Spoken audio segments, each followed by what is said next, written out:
That could only be the musical stylings of Victor Oladipo, who is the reigning two-time champion of the All-Star Weekend player talent show. You are talented. I give you a little credit on that. A lot of credit. You're very talented. I mean, you're not a karaoke guy like me, but you can ask.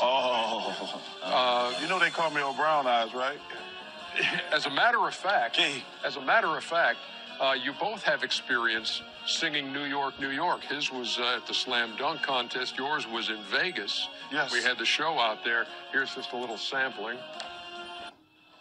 You see those two mics back there? You made up your own words. You see those? Wait, that was the words. The Rockets have now won 17 of their last 18 at home and 12 in a row in their gym. They've only lost one game at home since February 9th, and that was to Golden State. But now they've beaten Golden State twice in this series, and we're all knotted up at 2 apiece. Welcome to Inside. Shaq's right there. Kenny's right there.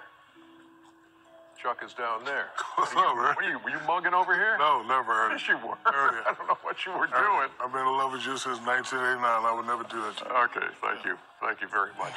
And 12 in a row in their gym. They've only lost one game at home since February 9th, and that was to Golden State. But now they've beaten Golden State twice in this series, and we're all knotted up at 2 apiece. Welcome to Inside. Shaq's right there. Kenny's right there.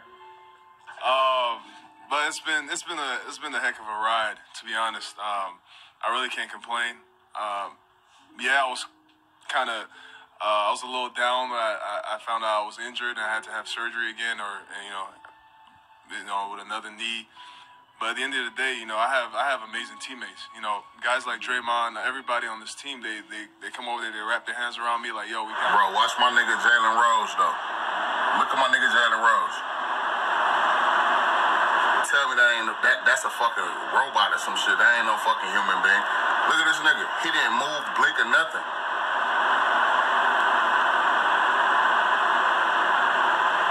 Bro, look at this shit.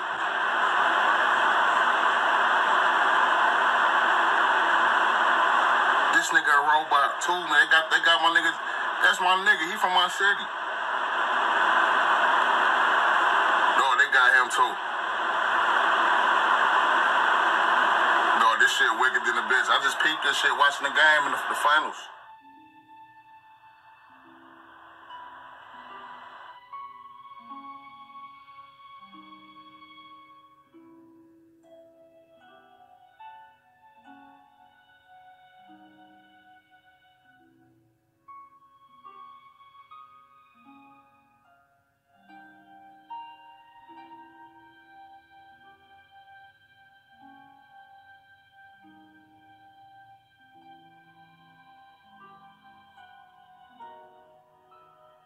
Marshall Mathers. Some of you may know him as Eminem, but he's going to join the Saturday night crew with our music intro starting next Saturday night. But folks, I want to take you to the world premiere of one of his new videos called Berserk. Take a listen. Yeah, sorry. Live TV. Live TV freaks me out a little bit. No. Yes, I'm sorry. What was the question? I'm really uncomfortable right now. Okay.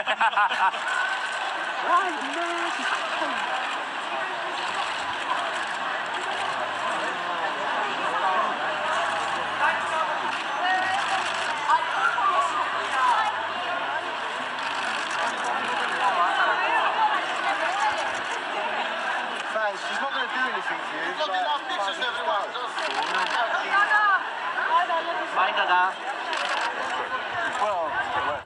When I was making love to my old boyfriend, I used to think about women sometimes. Oh, good Lord.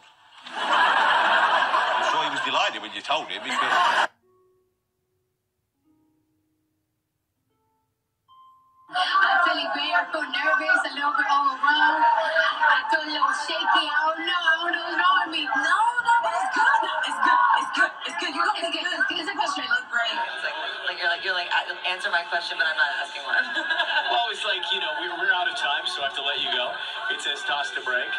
Just acknowledging all of the accolades and success and the talent. Great to see you all. Congratulations. See you at the Oscars. And here's me not asking a question. We'll be right back. We'll be right back. Stay with us.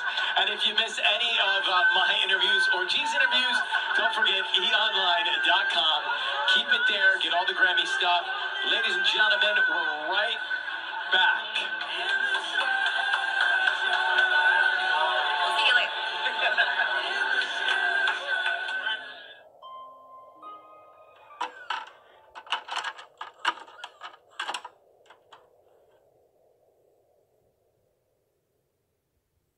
You have to be cured.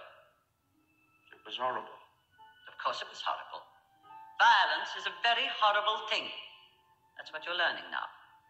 Your body's learning it. I just don't understand about feeling sick the way I did. I never used to feel sick before. I used to feel like the very opposite. I mean, doing it or watching it, I used to feel real on a show. You felt ill this afternoon because you're getting better. You see, when we're healthy, we respond to the presence of the hateful with fear and nausea. You're becoming healthy, that's all. By this time tomorrow, you'll be healthier still. As this 1952 CIA memo says, the aim is controlling an individual to the point where he will do our bidding against his will, and even against such fundamental laws of nature as self-preservation. But it was a discovery here in Basel, Switzerland, at Sandoz Laboratories by Dr. Albert Hoffman that led the intelligence agencies of America to believe that they had found the panacea.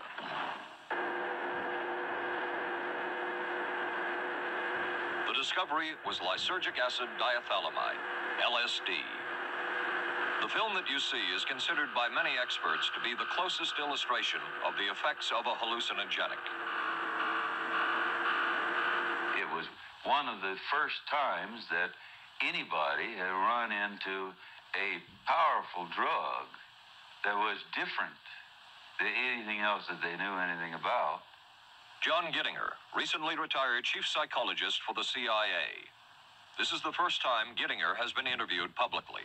We could disable a whole city by putting a very small amount in a water supply. After all of these years of us, those of us who are involved in looking for this secret drug, this was the only thing that began to look for the first time like it might be something like that. The CIA's interest in LSD was intense. The worry was that the Russians would get hold of it. Were the Soviets into LSD? I'm going to have to say I'm sure they were, but if you ask me to prove it, I've never seen any direct proof of it. Moscow is in the midst of the last hours of summer. Brainwashing, hypnosis, and even surgical manipulation of the human brain has all been researched thoroughly by the CIA. To provide an objective record of the subject's behavior, she's filmed before treatment and again after treatment, and the two films placed side by side. Notice how the subject before treatment, in the picture on the right, holds onto the chair as she moves. Notice the difference in posture, the greater effort required to rise from the chair, the longer time needed to complete the simple task. He would cut the skin, take the skin flap back, roll it back. He would then literally remove the skull, the top part of the skull. The patient all this time is under a local anesthetic, completely conscious. From my own point of view, the most unexpected finding was to discover that a mild electrical current applied to the surface of the brain causes a patient to have a memory from his own past sometimes. Imagine you cut your skull open and somebody touch their brain, touch your brain with their hand. How that would hurt you. What in the world were they looking for with the magic mushrooms? I think the best answer to that is that they were looking for fundamental information on compounds that would be capable of causing changes in behavior, changes in mental attitude. Did you ever consider what would have happened if any of these substances were given to, say, unwitting people? Oh, I don't remember having considered that specifically. What if you... I trust perhaps you've thought about it. Well, I haven't worried about it. Your question again, what would I have thought had I known that any of these substances would have been given to unwitting persons? You mean a hostile agent of another government? No, I mean that was probably one of the things they had in mind. I mean testing it out on an American citizen. I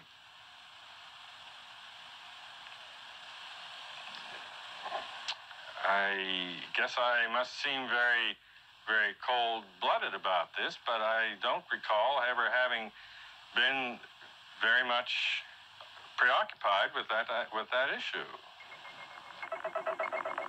But many drugs were tested in this way. A decision was made at the highest levels of the CIA to do testing on unwitting Americans. As one CIA document says, such testing would be operationally realistic. A former CIA official who worked on these programs describes for the first time how the decision was made. He did not wish to be filmed or recorded. Thus his remarks are read by someone else. I think every last one of us felt sorry to attempt this kind of thing. We knew we were crossing the line. Every decent kid knows he shouldn't steal, but he does it sometimes. We knew damn well we didn't want anyone else to know what we were doing. The decision was made to do testing on unwitting victims. It was decided they should be on the fringes of society because they were most vulnerable. It was the borderline underworld. Prostitutes, drug addicts, and other small-timers who would be powerless to seek any kind of revenge in case they found out.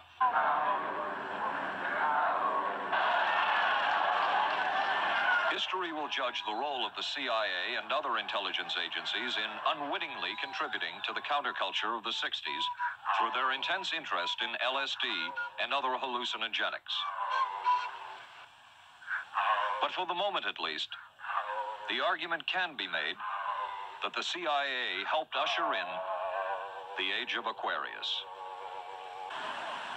By far, the most chilling experiments we have uncovered took place at this Gothic estate called Ravens Crag, halfway up Mount Royal in Montreal. It houses the Allen Memorial Institute of Psychiatry of McGill University. It was here that the CIA funded a series of experiments, severe experiments. The work was done by the Institute's then director, Dr. Ewan Cameron. It is the closest experimentation to brainwashing yet disclosed. His work, unprecedented in psychiatry, consisted of three areas which he called sleep therapy, psychic driving, and the ultimate depatterning. Dr. Maurice Dongier, current head of the Allen Memorial Institute. In his psychic driving, so-called type of therapy, he would give the patient intensive electric treatment in order to make the patient regress deeply, become forgetful, and then he would attempt to implant new ideas in the mind of the patient. Now, to a layman, it would appear that Dr. Cameron was trying to take the slate and wipe it clean, the slate being the mind. In other words, brainwashing. Exactly, that's a very good comparison. The next step was what he called psychic driving. This involved almost endless tape-recorded messages and more drugs for the patient. Cameron wrote that this was the way to make direct controlled changes in personality. The most severe technique Cameron used was depatterning. He described it as breaking up the existing patterns of behavior by means of intensive electroshock therapy with prolonged periods of sleep. He carried out these experiments in something he called the sleep rooms. But documents clearly show that the CIA was attempting to develop agents over whom they had as much control as possible. Agents who would perform tasks contrary to their own good. Normally conditioned American who's been trained to kill, then to have no memory of having killed. His brain has not only been washed, as they say, it has been dry cleaned. Is a Manchurian candidate, controlled by others to do things against his will, possible? I would say the answer is yes, but there are many qualifications to that. Dr. Milton Klein, a psychologist, a clinical and experimental hypnotist, and unpaid consultant to the CIA. Qualifications would be the subject selected to produce the kind of behavior that you wish, the amount of time, the procedures that are utilized, and the motivations of the people who are designing, executing, and administering the procedures. You're asking whether an individual can be, under hypnosis, influenced, coerced, persuaded, shaped to perform an antisocial act, or a destructive act, or an act of violence. My answer would be yes. Cameron used this combined sleep electroshock treatment on patients as long as 30 days. One patient he kept asleep for 65 days. Cameron retired, and his successor, Dr. Robert Cleghorn, ordered a follow-up study on the patients treated with Cameron's de-patterning method. Showed that it was no more beneficial in its result than the use of more conservative methods. But the follow-up study showed that 60% of those who had been de-patterned still had amnesia for periods of anywhere from 6 months to 10 years. That's quite a memory loss, isn't it? That is a memory loss. Indeed it is. It's I think, more than desirable. In retrospect, does Dr. Cameron's experimentation and his treatment appear harsh? I would say yes. I mean, this forceful type of approach that I was describing to you is definitely, it can be said that it's harsh. Neurophysicist Dr. Jose Delgado was financed by the Office of Naval Research. In this experiment, the bull is sedated. Electrodes are implanted in its brain. Delgado transmits an electronic impulse to the center of the bull's brain. Delgado has remote control of the animal. Recently released CIA documents refer to the feasibility of remote control of animals, and that special investigations will be conducted toward the application of selected elements of these techniques to man. LSD was isolated by Stoll and Hoffman in a Sandoz pharmaceutical company of Basel, Switzerland. When in 1943, Hoffman became temporarily psychotic through accidental ingestion of the drug, the doors swung wide open for research into the nature of the schizophrenic process and, in a larger sense, into the biochemistry of psychoses.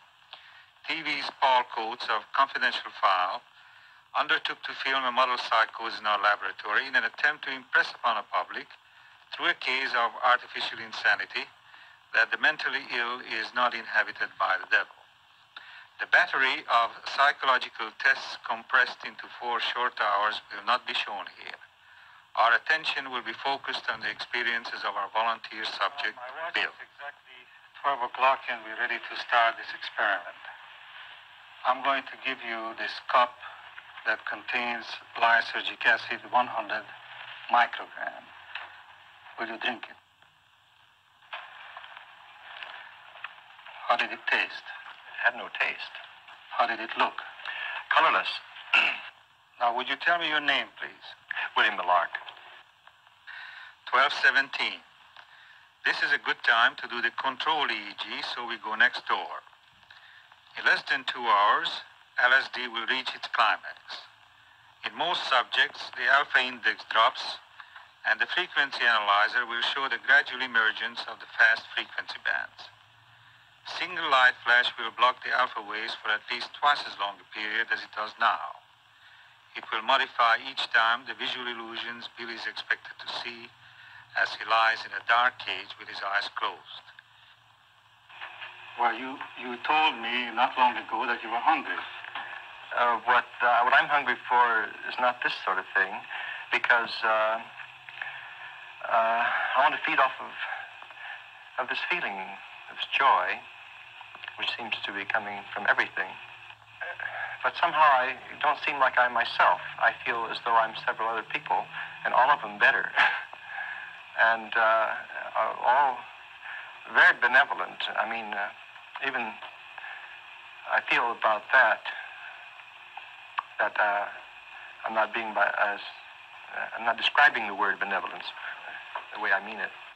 What follows now is called by Bill a messianic experience. Universal love, joy, benevolence, and above all, the split between thought and feeling. Close your eyes and just concentrate on your hands. Is there any difference in its weight, in its substance? This one seems heavier. The left one seems heavier Seems more positive. than the right. Yeah, this seems more. There it is. I feel these lovely colors vibrating all over me. Oh, it's lovely. Any lines? Oh, Any forms? just like the shimmering water, you know. You can put your hand down now. Come on, describe it.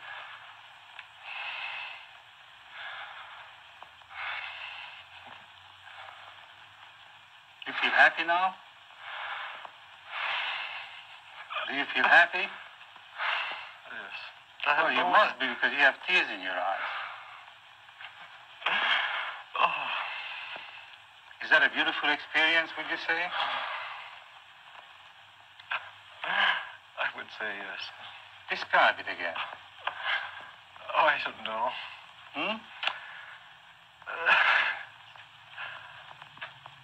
It's just giving and...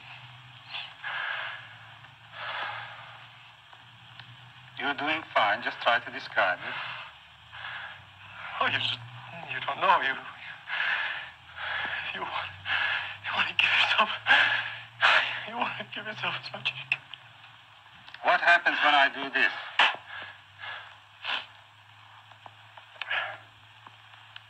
I don't know, sort of nothing much except that I was sort of getting somewhere and you interrupted it. I see. Sort of irritating in a way, I suppose. I know, but I thought that maybe we can rest a little bit because this experience was getting to be a little overwhelming. Isn't that right? Well, I wouldn't say. I'd like to keep it up. 305. This is where the LSD effect usually goes into a decline. But Bill is still at it. But such benevolence. What do you mean? I feel very benevolent. I mean, I feel as though I have no enemies in the world, and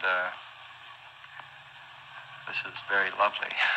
Do you feel very fragile, delicate, lovely, and it goes and comes, you know. I mean, that one state there that was, I never experienced anything like that. It's marvelous. On the whole, do you feel happy or do you feel... I feel so happy. What happened to this feeling, messianic feeling that you described before? I feel that it's, if that's what I described, I feel that it's very valid. Yes, but do you still have it as strongly now as you had before, or is it weakening? It's weakening, I suppose, or it's becoming more well-defined, I suppose. Do you have the general feeling, though, that you're coming down to earth? So